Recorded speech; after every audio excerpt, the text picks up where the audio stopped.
ناهد. الو السلام ناهد. عليكم. ناهد. وعليكم السلام. عليكم السلام، اتفضلي. أنا بشكر حضرتك يا أستاذة بشرى على الموضوع الجميل، وأنا متابعة برنامج حضرتك يعني. بصراحة الموضوع بتاع النهاردة موضوع مهم جدا يعني بصراحة. مشكورة جدا يا أستاذة ناهد، اتفضلي. وبنرحب بالشيخ يعني، وربنا أهلا يجعله في وسهلا. ميزان حسناتكم إن شاء الله. بارك الله فيكم، اتفضلي. أحسن الله عليك. النهاردة بالنسبة للموضوع أنا عندي سؤال. اتفضلي يا أستاذة ناهد. موضوع صلة الرحم ده يا أستاذة من أكثر الحاجات اللي بتسبب إن إحنا في صلة رحم، يعني موضوع الميراث. تمام. فلو في مثلا حد أكل ميراث حد هم. وهو يعني خلاص منع التعامل معاه، زي مثلا هضرب لحضرتك مثال. لو مثلا خالي أكل الميراث بتاع أمي، تمام. وأمي كانت زعلانة منه لغاية لما توفاها الله يعني. هم. فهل انا لو ما وصلتوش ابقى انا كده يعني قاطعه للرحم؟ ماشي يا أستاذة ناهد، شيخنا هيجاوبك. حاضر، شكرا لاتصالك. هو من الواضح ان الموضوع داخل في مواريث، داخل في وعمل زعل نعم. بين العيلة. فهي بتقول لو انا ما وديتش خالي يبقى كده قاطعة للرحم. هو أول شيء ينبغي أن تؤدى الحقوق لأصحابها. تمام. ينبغي أن تؤدى الحقوق ما لأصحابها. هو الحاجات دي اللي بتزعل ما هو العائلات من لو بعضها، كل واحد فدي اللي من بتعمل الشحنات جوه لو كل واحد مننا، لابد وأن نعلم أن الدنيا مهما طالت فهي قصيرة، تمام. ومهما عظمت فهي حقيرة. معناه أن الإنسان مننا لا ينشغل بالدنيا. يا من بدنياه اشتغل وغره طول الأمل، الموت يأتي فجأة، الموت يأتي بغتة، والقبر صندوق العمل.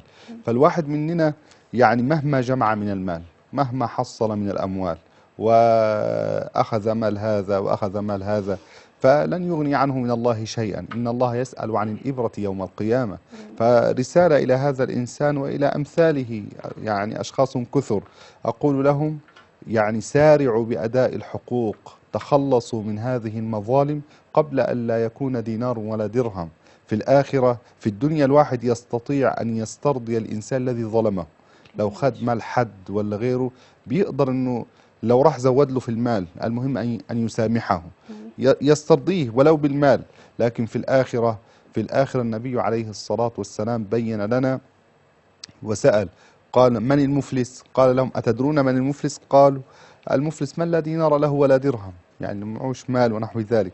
فقال لهم المفلس من أمتي من يأتي يوم، هذا المفلس الحقيقي، من يأتي يوم القيامة بحسنات كثيرة، صلاة وصيام وعبادة، ولكن يأتي وقد شتم هذا وضرب هذا وسفك دم هذا، فيؤخذ من حسناته يعني حتى يسترضى المظلوم.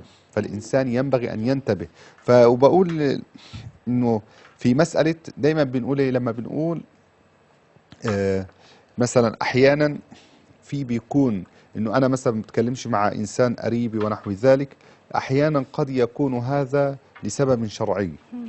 يعني هي بالنسبة لها أنا بقول لها لا، حاولي تواصلي مع خالك وصلي الرحم، ولعل هذا يكون سببا فيما بعد ذلك أن يرد الحقوق إلى أهلها. دي حاجة. الحاجة الثانية، ممكن لو إنسان مثلا أحد أقربائي ونحو ذلك أو أصدقائي، لو هذا الإنسان كان ظالما، كان غشوما، هذا الإنسان يقع مثلا في بعض المعاصي الكبيرة، يأخذ مال غيره بوجه حق، فأستطيع أن آتي وأقول له إن لم ترد الحق إلى أهله فلن أتعاطى معك ولن أزورك، فإن لعله يرتعد بهذا الشيء. جميل يا شيخنا.